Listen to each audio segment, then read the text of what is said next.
Everybody, hey, welcome. This is Jill. Thank you so much for being here. It's 1 o'clock on Wednesday. Thank you for joining me. I have got something special to share with you today. I'm going to be doing a demo and also discussing some things about this idea of intuitive painting.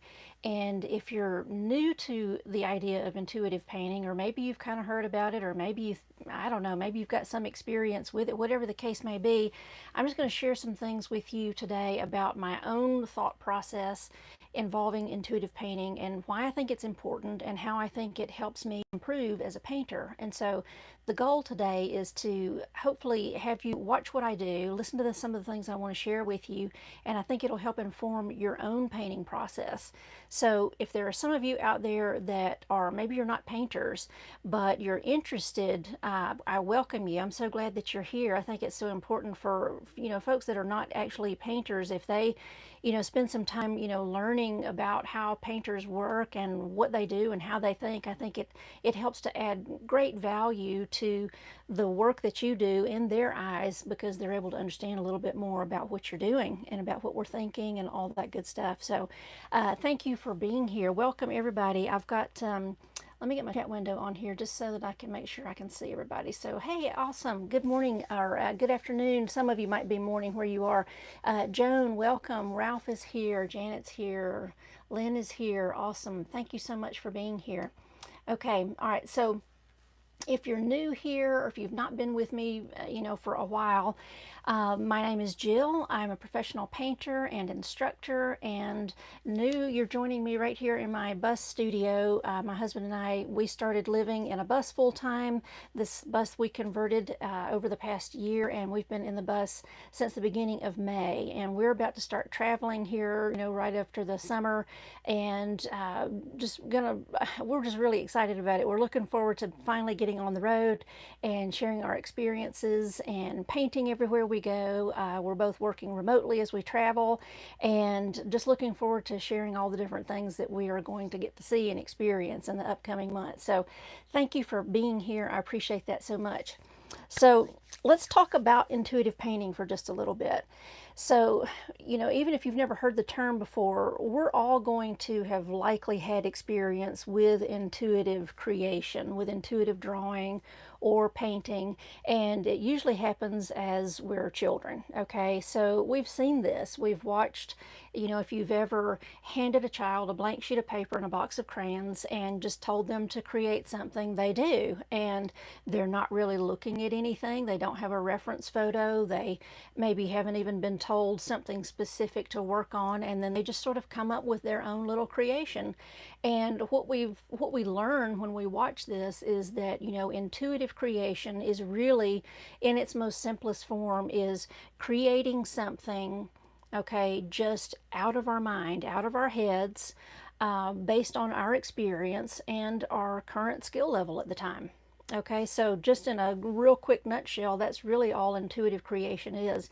When we sit down and we draw intuitively, or we're painting intuitively, we're just taking the experience and the knowledge that we have and coupling that with our current skill level to produce the work that we're working on. And so the reason that this is important for us to do is there's a big mental, shift that sort of happens when we do this. There's oftentimes, we're less we're less concerned about outcome. We're just more process oriented when we do this. We're just having fun. Our inhibitions sort of come down a little bit. We're exploring. We're allowing ourselves to play. We're allowing ourselves to imagine and think and explore all these different things mentally, and giving that an opportunity to sort of pour out onto the paper or the canvas, whatever the case may be, just, based on whatever our skills might be at the time, and we get what we get. And the fun thing about this is that not only is it an excellent way to practice giving your mind a break from lots of heavy expectation, we're really sort of formulating and making concrete the things that are already in our mind that we've had a lot of experience with, and things that we really have spent time observing, but maybe we're not observing them when we sit down to work intuitively. So here's a couple of things that we see that happens with this. kids will typically, work intuitively for a number of years.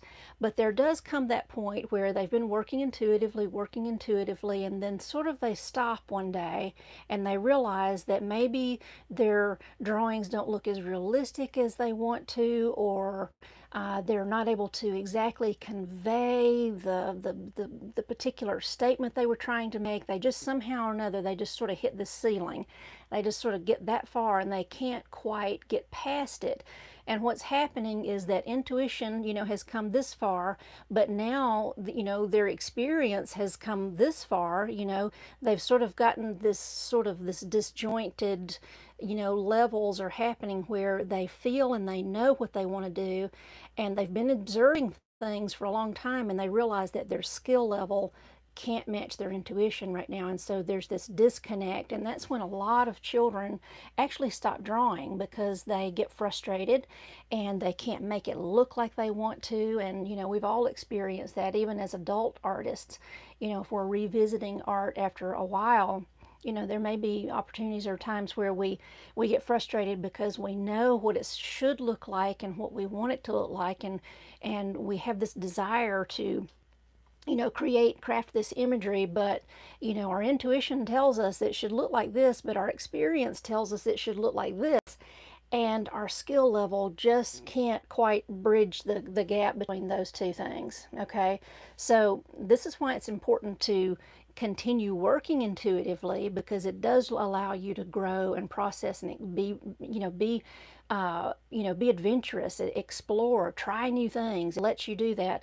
But we also need to spend time, trying to make sure that all this observation that we do as artists, that we're spending time really honing skill and crafting our art, and making sure that we're learning to draw and that we're learning to paint, and we're doing all those things so that all that intuition and all that observation can kind of build and grow together at the same level. And when we experience that, that's when we're really getting to create some of our best work. Okay, so it's important for us to, keep that intuition going, because a lot of times, especially as we get older, you'll see this happen with high school students, they get tired of the intuition part and they let that fall, and they just want to just, get technical, and until they're not even having fun anymore. And so it's really important to bring both of these kind of up at the same time. And so if we spend time doing that, in our craft, it really gives us a chance to expand on both levels rising at the same time, because we're getting to have fun and play and explore, but we're also making sure that our technical abilities are keeping up with the imagery that we want to craft. So that's why intuitive painting is so important, I feel like, to do, because it really forces me to sit down, work intuitively without anything except my own experience to work with. And in that process, I'll start to see maybe strengths or weaknesses. Maybe I'll discover, hey, I've gotten better at doing trees or clouds or whatever the case may be. But then on the other hand, I might say, gosh, I'm still struggling to, create scale, or, some other feature that you might be struggling with. Intuitive painting, sitting down to work intuitively will point out those strengths and weaknesses quicker than anything. And so I think it's really fun and important for us to do that, and just make sure that we're kind of still having fun with it, but paying attention to what's happening, so that when we do sit down to work in a more traditional way, where we're observing observing our subject matter and really trying to render and craft the imagery that we're seeing, we've already kind of worked with some of those other things. Okay, so we want all of these things to kind of blend and merge together, because I feel like that's when we're making our best work. Okay, so it's a lot of work to kind of sit down and keep up with all these things, but that's, as we grow as artists, whatever your particular discipline may be, spending time practicing, learning your materials, doing the work. There's no way out of it. We've all just got to do the work. Okay, all right. So what I want to show you today is just having me just sort of walk through an intuitive painting with you, and just kind of talk to you as I'm going about what I'm doing. I've not painted this before. I'm not even exactly sure what it's going to look like, but I will tell you this. I think it's valuable for you to kind of set some guidelines for yourself when you sit down to start working intuitively with a painting.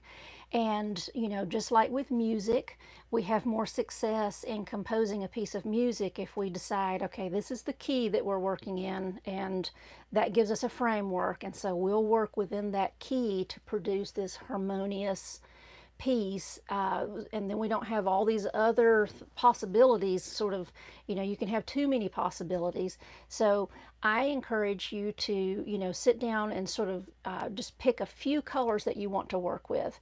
Don't get every color in your toolkit out. You know, that's overwhelming.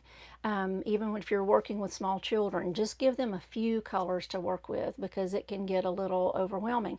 So I've decided to work with some blues and also some warm tan colors. You know, some sort of they're not really orange, but they're sort of a, you know, kind of a reddish tan orange, I guess, sort of color. And so I'm just kind of keep it in that color family, you know, those two colors. I've got some different things that I'm going to work with, though. I've got a couple of watercolor pencils. I have some inks that I'm going to use. I've got some pigments that I'm going to use. And I've also got some granulation medium that I might play with. I just kind of want to, you know, see what might happen, you know, when I try to play with that. But you know, as I start working, you know, I do not have a reference photo. I'm not looking at a scene or anything. I'm just kind of working out of my head, from imagination and my own experience with the skill level that I have right now. And I'm just going to see what I come up with. Okay. All right. So let's get to it. I'm going to flip my camera around. And as we're going, oh, I should do this real quick just to make sure. I keep forgetting. I'm just kind of talking and not, you know, kind of keeping up with these other things. If you do have questions while we're going, definitely post the questions. I see several of you are out there, and I'm so glad you're here. If you have questions, definitely open up your chat window, post those, because we'll have a little Q&A at the end, and so that I can answer all your questions. But I will be kind of just sharing with you what in the world I'm doing and what I'm thinking, what I'm talking about, why I'm making the decisions that I'm making as we go, and all that good stuff. So here's my work area. I'll make sure I've got that straight so we can see what's going on in here. Okay. All right, so here are the two pencils that I mentioned. I've got those that I'm going to be working with, and I've actually got some ink here. This is actually some writing ink that's sort of a this really pretty rust color. I'm going to work with that, maybe play with that. I've actually got some wax here that I might try to use. I've also got some granulation medium, and if you've been with me for a while, you know that I really enjoy using that. And then I do have my palette here with lots of colors, but I'm just sticking to sort of these colors that I've got over here to the side. I've got a couple of different blues that I'm using, and I'm also going to use, let's see, let me just tell you what the blues are so that you'll know. This is Daniel Smith Blue Apatite Genuine that I'm using, and I'm also using Manganese Blue by Daniel Smith. And I've also got Rare Green Earth. Now, it is a green. Technically, it's a green, but it's really more of just sort of a neutral kind of cool gray-ish looking color. So, all right, I'm going to begin. So, I don't think I'm even going to use my pencil, you know, my drawing pencil to get started. I'm just going to pick up one of my sort of tan watercolor pencil. And I'm just going to start. I'm just feeling my way through it. And, you know, if you've sketched for a long time, you know the value of just kind of spending some time making contact with the paper and allowing your feelings, your thoughts and emotions to kind of start working a little bit. And you kind of start to see that you're headed in a direction. And I'm already starting to feel like I'm kind of working into a landscape that's got this downward, this downhill sort of projection, you know, sloping type of thing. Maybe there's a tree here, a few trees. Maybe there's, I don't know, some kind of off in the distance. There's some kind of something out there, a field, or maybe some trees way off in the distance. Maybe I'm going to have some clouds in here. and some different kind of features just sort of happening in the landscape. I want to have lots of visual texture because I just like that. I know that's my experience. I know that I like to have lots of really strong visual textures, especially in the foreground of the pieces that I do. And I'm just going to start working. I'm just turning this into, I'm seeing a tree start to form. That's kind of making sense to me. And I'm just using this watercolor pencil to just sort of sketch and think out loud. You know, like I said, I didn't really have some specific thing that I knew I wanted to do. I'm just playing. That's the whole idea, is to just play. And then, you know, as you're going along, you'll have ideas and you'll think, oh, I want to explore maybe this sort of thing, or maybe I want this to be like a dark painting, or maybe I want it to be like a real bright, you know, vivid painting. You know, those things will just sort of, you'll have a feel for what you know you want in that instance, and you start to go with it.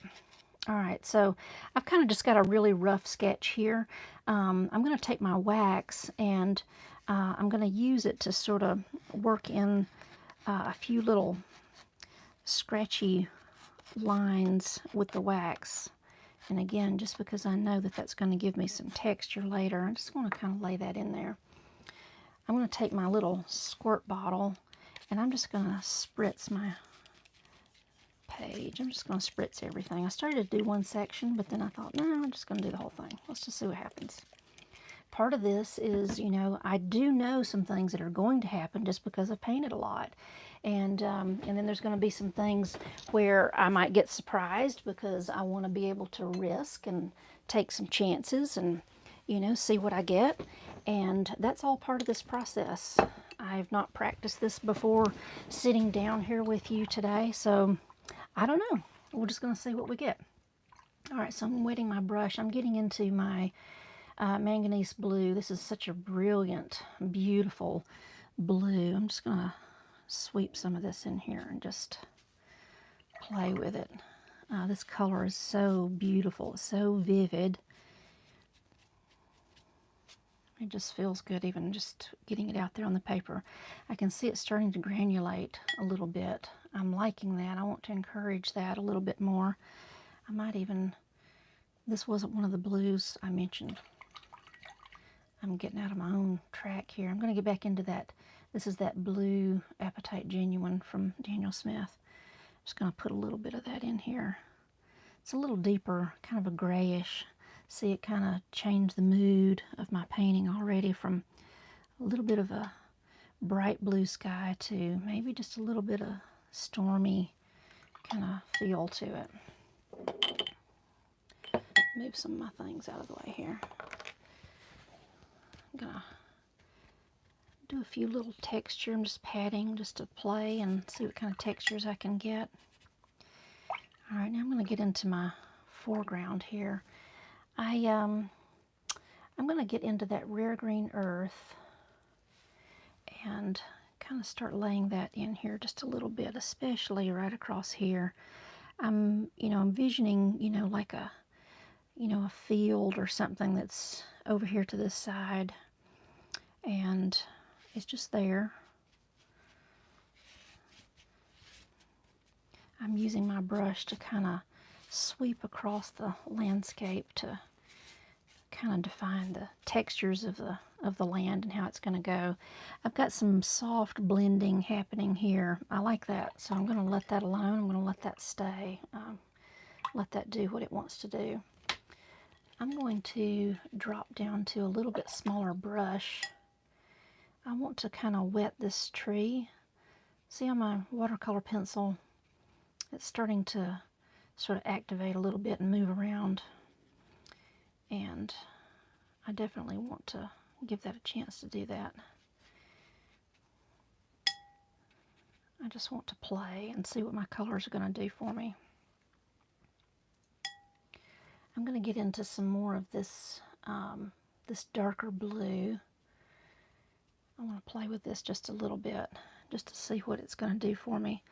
I've got some little places in here where I want to just drop some darker value.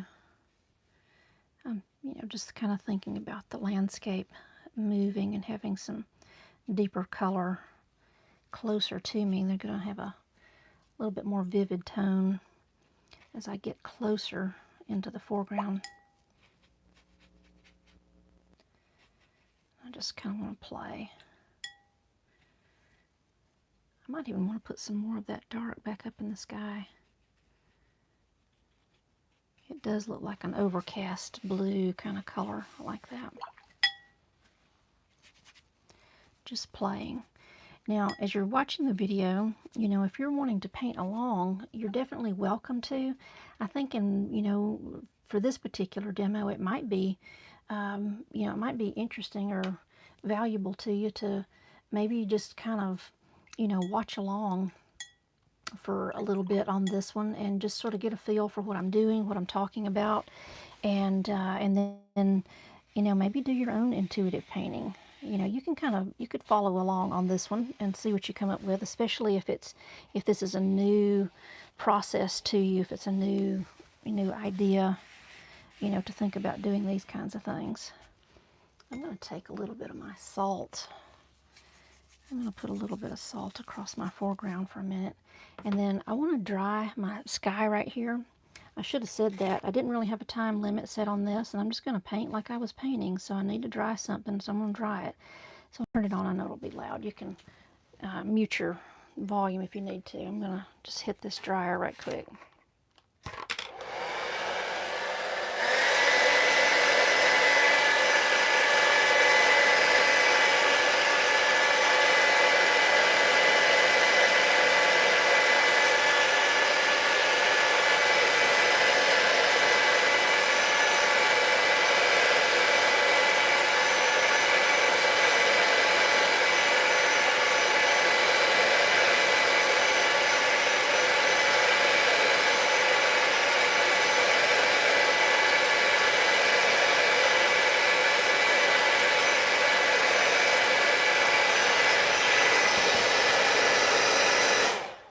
Okay.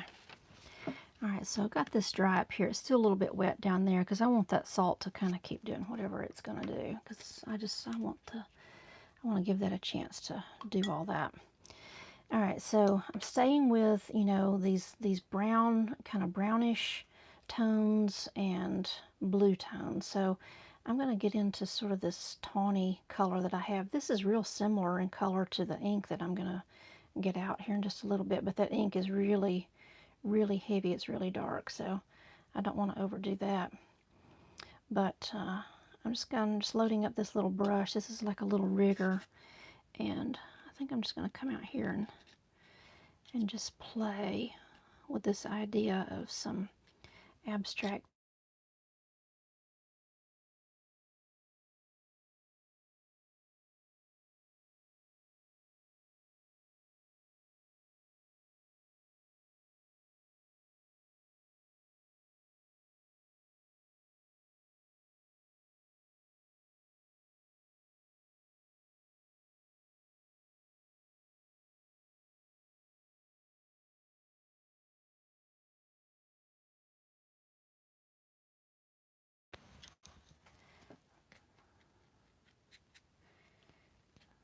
Just playing. I love painting trees, and so it just kind of, even though I wasn't really, you kind of sit down and you start thinking about things. We do that as kids too. If you remember back to, elementary school or junior high, you'll have this, maybe there was this certain, vehicle that you would draw over and over, or a horse that you would draw over and over, or a face, or, some kind of thing that just was, it's just sort of your go-to thing. And you just sort of intuitively, you get a fresh notebook, and that's what you draw on the cover. You just sort of cling to these little ideas, and there's some value in that, but there does come the point in time where we need to, again, get our observational skills at work and be willing to expand past some of those little images or types of imagery that we kind of get stuck on, so that we can grow. and move past it. And that's why sitting down to do something like this is really, you know, it's challenging because there's no map, you know, there's no instructions. You're just kind of feeling your way through it. But it's valuable because, you know, as you work through these things, you start to pick up more and more on all the places that, you know, where you feel like maybe you need to develop some more strengths. I'm getting into some of that rare green earth. Just want to kind of play with that a little bit. I'm just kind of dropping it in some places where I instinctively feel like I need to see some darker value. Letting these colors kind of play with each other, just to see what happens. This is one of the biggest ways that you know, that you learn how to start manipulating your materials, is to just get them out and see what they'll do. I tell my students all the time to, you know, explore, experiment, and play with your colors, because you don't know what they're going to do until you kind of start spending some time with them. And it's just like a relationship.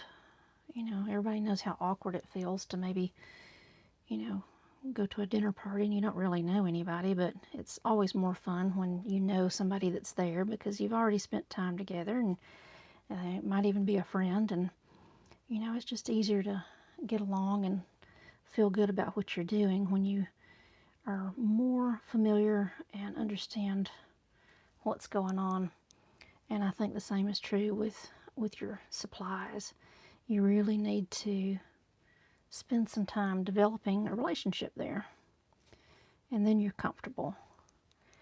Now, some of the colors that I'm using today, they're colors that I do have, you know, in my kit of colors, but I might not use them every day. So I'm challenging myself a little bit by, you know, expanding past some of the colors that I might normally use, just to see what I might be able to come up with, still painting some of the things that I would ordinarily paint, but I'm just doing it a little bit differently. So just continuing to kind of work some values into this little imaginary tree here. Having fun with that.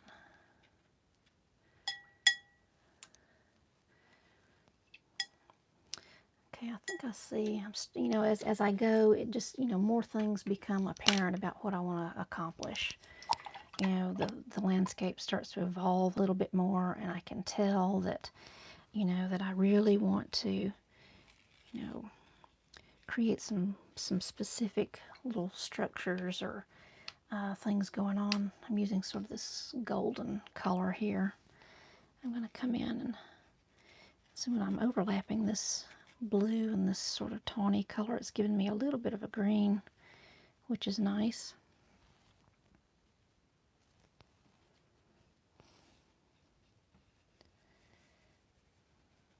I'm laying that in there pretty thick.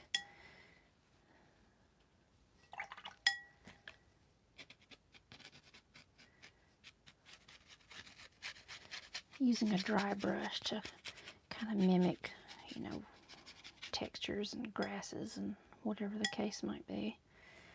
I still think I want to add a little bit more detail out here, and whatever that distant, you know, ridge of grasses or tree line maybe out there off in the distance. I want to add a little bit more color in there. I could even come in here with my pencil now that I'm thinking about it. See, all these thoughts just kind of start popping up. I can start to really add some more texture just with my little pencil. It's just my little watercolor pencil. Just did some interesting little shapes there. Just kind of feeling my way through it. Let's just see what happens next. I want to get back into that dark blue again. I'm ready for some darker values a little bit on some of these things. I'm going to start kind of mingling a little bit of this dark in here. I just want to see what will happen.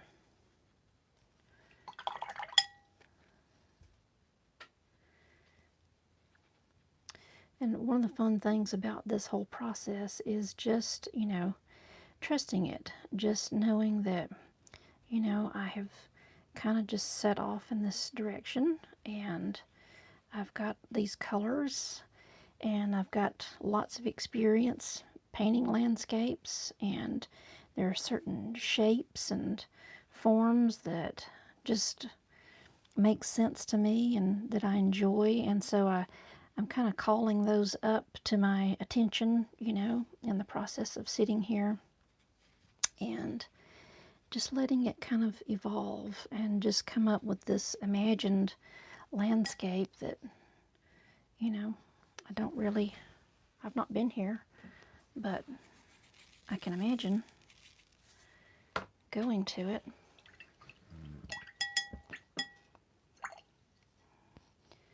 Just going to keep on building a few more colors here. Let's see what we can do. I'm starting to maybe think that I want to get a little bit more of that. Just want to kind of play with that. Some little speckles in here.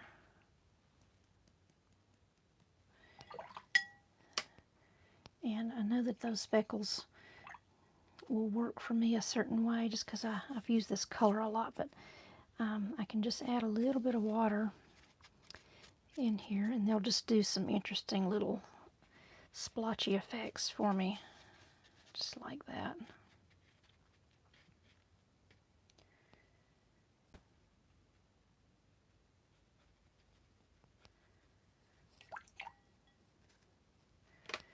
I'm going to get into the ink. Okay, so here I'm risking, because the ink is really dark, but I'm ready to just see what I can come up with. All right, so I'm just using this little, I'm not going to stick my brushes into the, because this really is like ink, the fountain pen ink. So I'm just going to get some up in this little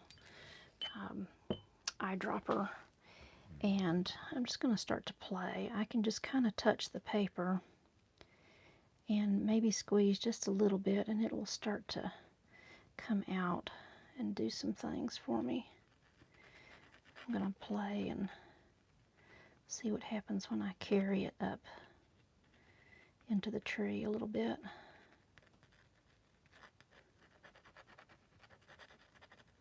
Just want to make some little textured lines. I want to be careful not to overdo it in some places, but this color is amazing, and the way that it, one of the reasons that I got this particular ink was just because I knew that it would, I wanted to see what it was going to do with, you know, blending it with my watercolors, but it's really interesting to see what different, you know, this is, you know, it is water-based, you know, this ink, it still would stain like crazy if I spilled it, so I'm trying to be really careful. But it's just interesting what we can come up with if we'll just kind of try it out. These are some interesting inks that I got from this place, actually out of Pittsburgh. They've got some really unusual, unique colors, and I'm going to see if I can, I want to play a little bit just to see what my granulation medium will do. I can't remember if I've tried granulation medium with this ink or not. I'm going to see if it'll just do anything for me.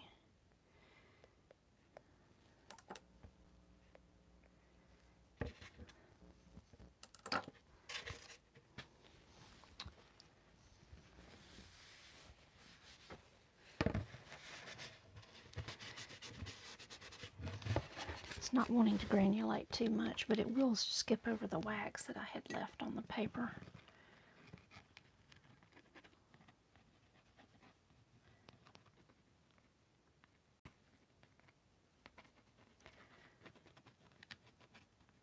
Just coming in here with this ink and just kind of making some foreground textures, you know, like there were grasses or something out here. I'm going to use this little brush to get into this.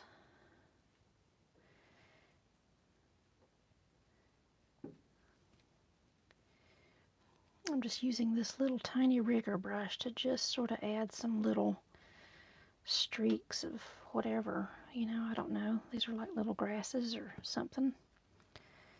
I'm just playing, and I'm keeping, you know, everything in this color family with these two, you know, browns and blues, golden browns and blues, I guess.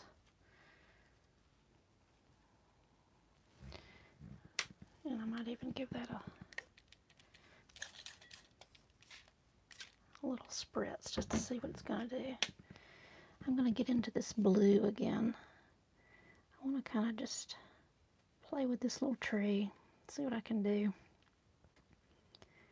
I'm wanting to see some depth and value in the trunk of the tree, but I don't want to overdo it. I don't want it to, I don't want the painting to suddenly be, the whole focus of the painting to be the trunk of this tree. I want it to just be a part of what's going on here.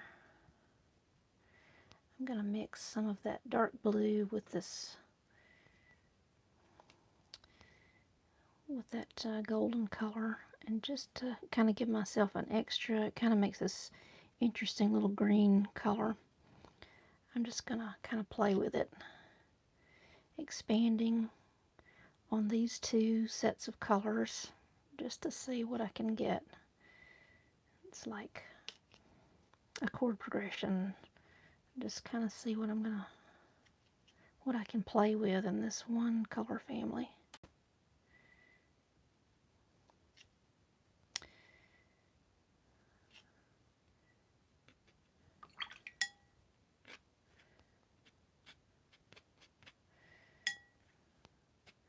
And I just want to keep everything soft. And, you know, in the process of intuitive painting, you know, I still want to be mindful, you know, of elements and principles of design. I still want to try to think about things in terms of a nice composition. And, you know, the more experience you have painting, the easier it'll be to kind of fit that into your process. You know, when you're first kind of going along, I mean, I'm sort of doing an entire scene here. If this is something new to you and you want to give it a try, you know, maybe don't focus on a whole scene. You know, just maybe, you know, just work on just, you know, a tree, or just a flower or something like that. Just kind of keep it, you know, simplistic. That makes it easier to work. Makes it a lot easier to work with. But you just definitely want to explore and experiment and, you know, kind of be brave. Push yourself to see what might work, because it really does give you a chance to practice anything that you've been learning, you know, because you don't really have a reference photo. And so do you really remember how to get those? Where do the dark values go? Should I try to put them here or there? And, you know, is it helping my composition to do one certain thing that maybe I've been learning to do? And it's just really fun. It's almost like, I guess maybe in a way, it's kind of like getting to take a test to see how well you remember what you've learned, but I think it's important to do. And there are going to be plenty of times that you do an intuitive painting. You know, I've certainly got experience with it. You're going to do some intuitive paintings that, you know, they just need to go in the trash. They're really terrible, you know. And you might have some that are like, you might think, wow, that kind of might be one of the best paintings I've ever done. So, and then everything in between. So you just want to play with it. You know, this is all about allowing yourself a chance to expand and, challenge yourself and get out of your own head about, with any perfectionist tendencies, and just kind of see what's in there. Just kind of, it's like shaking the bottle and pouring it out. Let's see what you come up with. It's definitely challenging because there's, if you've been painting for a while, there's those times where you want to kind of look back at your reference photo. It's like, am I doing it right? Is it looking like it's supposed to? That type of thing. So you don't have that to rely on anymore. You just want to know, am I meeting some objectives that I was after? Am I using values the best that I can? Is it a good composition? Am I expanding my use of color? Am I taking risks, inside parameters? It's a really good way to grow. Really good way to grow. Highly encourage you to do it.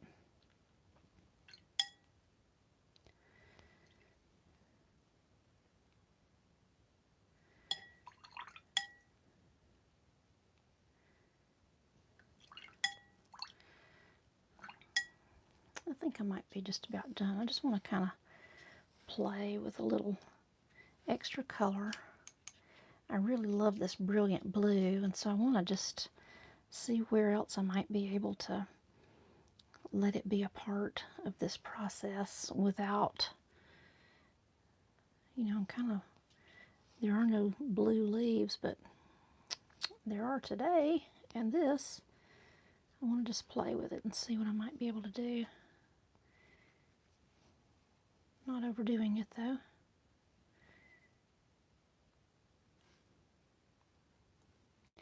I really like this blue. It's really good at just really pushing a deep value almost effortlessly. It's just right out of the tube.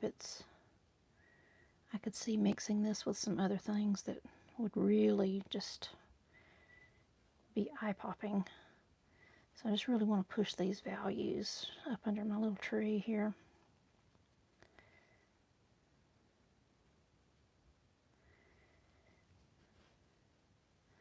I know that this tree needs to, I want it to have some nice form, but I also want nice soft edges, so it's just it's a lot of push and pull there with value. And just because I know I've looked at enough trees, I can, kind of have a little bit of a comfort level with how far I need to push this. And I think I'm going to bring that ink back into play here.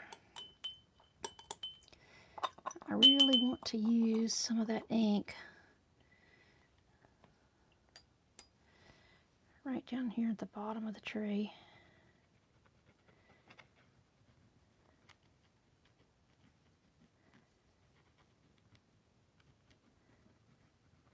It's almost red when you get a thick concentration of it. It's really beautiful. Ooh, what happens if yeah, I could even push some of that up in there. See, I just want to risk. Let's see what I can do. And sometimes, I've done it, I've pushed so hard, it's like, oh, okay, well, I just ruined that painting. But that's okay, because this is not about really, creating a painting that's going to, get framed and matted and go in a museum or, anything like that. This is about you as an artist, kind of testing your mettle, just seeing what you got going on inside there. It's important for you to know, because if you're always comfortable, then you don't really know where you are. Oh, just love that deep color. It's almost red. I'm just adding a few more drops of this ink in here just to, I'm risking risking. I don't want to overdo it, but I might, because it just is so beautiful when it goes on there. And I know that I need to, I want to use this little rigger brush to, I think I'm going to put some of this ink out here on my tape. There we go, that way I can get it onto my brush. Yeah, I just wanted to grab some of that. And have these foreground elements really kind of have something else to say.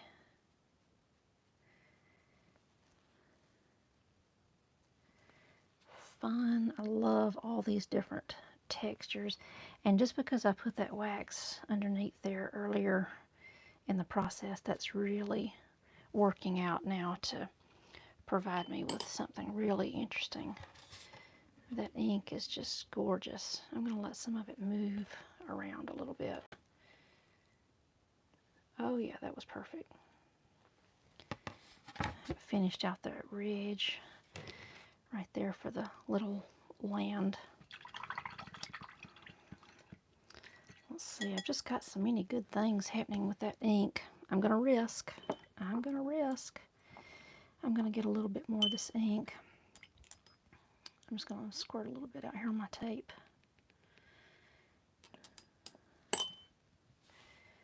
Alright, I'm going to risk.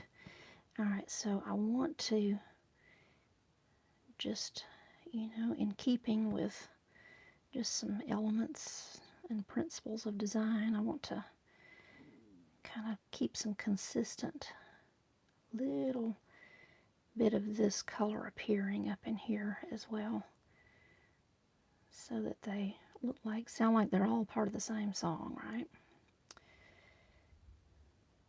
Just little drops. And see, after a while, you know, this started out just with a lot of uncertainty.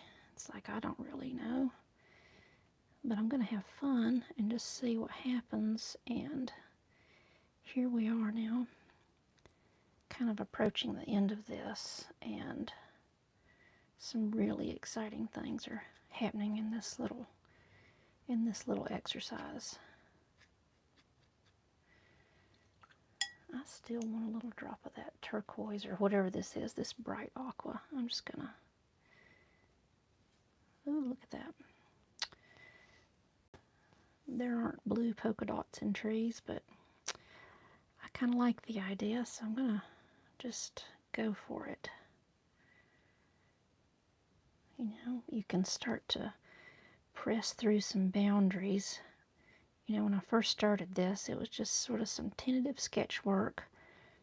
And now I've got some really specific, focused, detailed objectives that I want to do. And all of these processes have built one right on top of the other. So that's one of the things that happens to lots of painters is, you know, they start out, you know, with kind of a fear of, well, I don't know what to do. And the good news is you don't have to know exactly, just get started. That's the beautiful, beautiful thing about it. And the more you do it, the more skill level you build, and the quicker you get at decision making and knowing what's going to really work best. I just love this ink. I want to put some more right in my tree, because I want to keep seeing that red. It's just this, I don't know, it's like this incredible, indescribable kind of color, and I just love it.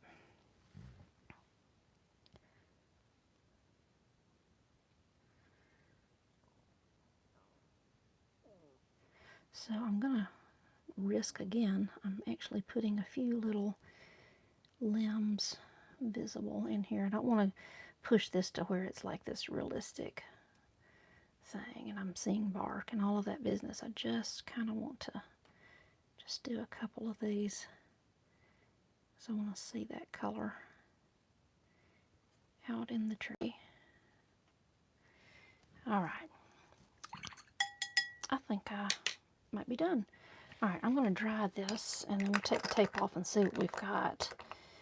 Let me cover this ink up. That's the last thing I need to do is spill 2 ounces of ink. All right. Let me mop that up.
Okay, all right, so let's take a look and see what we've got. That was super fun.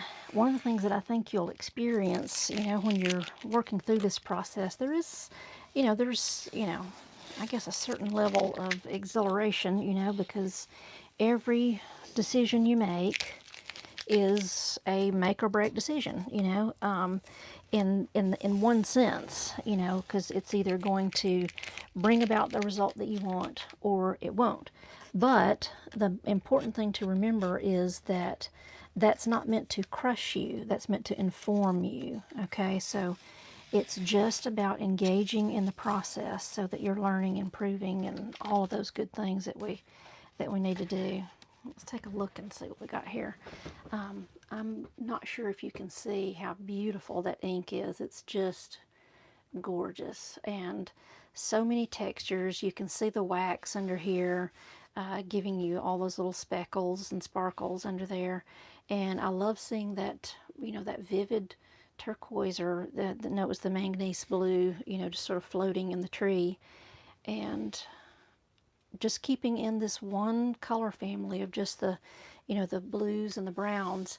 And when they're mixing together, it did give me an opportunity to create inadvertently some greens that sort of tied in, but they're all mixed together, they're all tied into that same color family. So I hope you found this helpful and informative, and I will post the picture for everybody to see it. Let me turn the camera around right quick if I can figure it out. Here we go. All right, so awesome. All right, so I hope you enjoyed that. That was great fun for me anyway. So let me look and see real quick to make sure that I don't have questions that I need to answer. Let's see. Oh my goodness, I got lots and lots of comments. Let me kind of go through real quick just to make sure what I've got going on. Joan says, I like your explanation of how we grow from intuitive to technical and then need to bring the intuitive in again. It makes sense. Absolutely, we do this. And, I spent a lot of years instructing, younger students. And I just, I watched my own self kind of come through that process. I started drawing at an early age without any prompting. It was just something that I was just naturally compelled to do.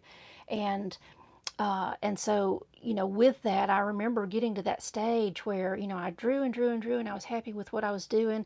And then one day I just suddenly realized this is not looking like I want it to. You just have that desire to take it to another level, but your want to and your know how to they're just not on the same level, and that's why it's so important to have, have structure, to have, guidance in that area. That's why so many young people stop drawing, because we all draw when we're little, and then we get frustrated with it, and then we stop, and it's always so sad to me, to see when that happens. So just know that that's a real thing, and it happens to us as adult artists too. We can kind of get, content in this one sort of level, and we'll see other works that maybe inspire us, but then we'll kind of jump in there. That intuition will kick in, and we want to explore and dig in, but then a technical level that's needed is maybe up here, and then there's that gap again, and it can be frustrating. But the thing is to is to just keep working, get guidance, practice, do the work. It really does, it does pay off. Let's see. Elizabeth says, I feel like I'm standing looking at the scene with the sun on my back and a storm in the distance. Wow, thank you so much, Elizabeth. I appreciate that. I'm glad that I was able to convey that much depth and space in just such a tiny little exercise. That's fantastic. Tanya says this was fun. Janet says, not colors I normally use, but I love them. Uh, yeah, these are, the inks I have used a good bit, but the two blues that I pulled out today, I have some experience with those, but I was wanting to just kind of get in there and see what I could do with that. So, um, let's see. Let me see what else I have. Someone was asking, Ralph was asking about the ink, and yes, I will share some more information about the ink. I've shared some information about the ink before, but I know it's, when you put things on Facebook and Instagram, you never see it again, because that's the way they make it. It makes it hard to find things. But I will definitely post some more with the in the description of the video. So when we're done, I'll add all the things that I used today, so that you'll know what they are. Let's see. Vernon says, "Hello, Vernon. Can you describe the wax you use?" Yeah, absolutely. The wax is easy. The wax is paraffin wax from the grocery store. Okay, it's the brand that I use is Gulf Wax. It's been around for generations. People use it for canning. So right now, with it being summertime, canning season is at its peak, and so you're going to be able to go to pretty much any grocery store or Walmart, especially in the South, and or the Midwest, and you're going to find Gulf Wax.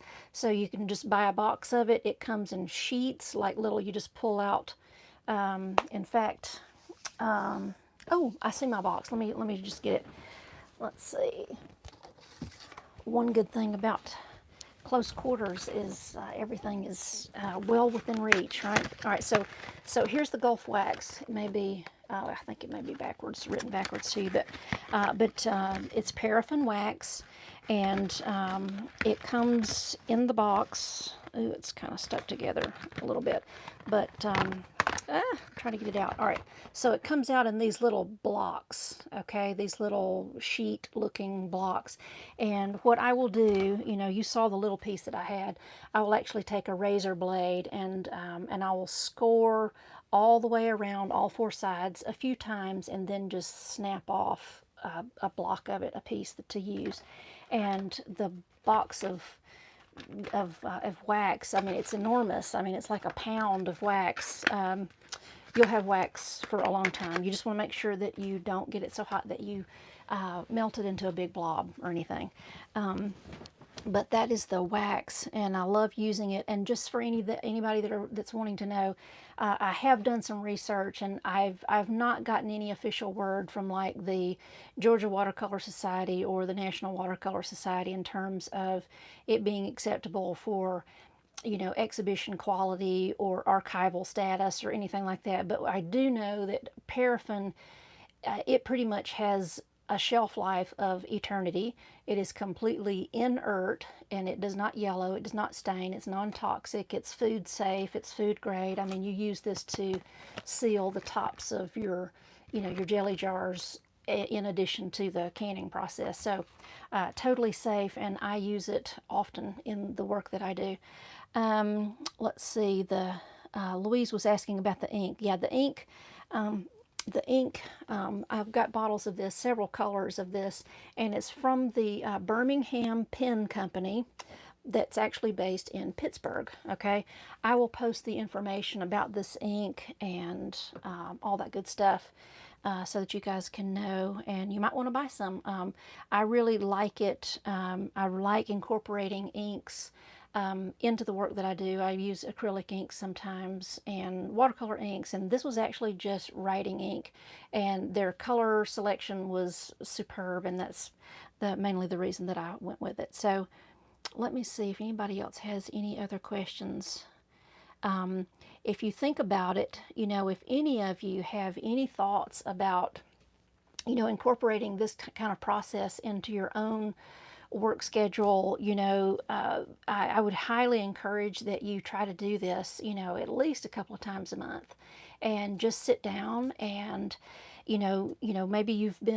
maybe you have an instructor. If you don't, I'm definitely here. I would love for any of you to come and join my membership if you don't already have an instructor. But whoever your instructor is, make sure that you're working as diligently as you can, working to expand your skills, all those different things.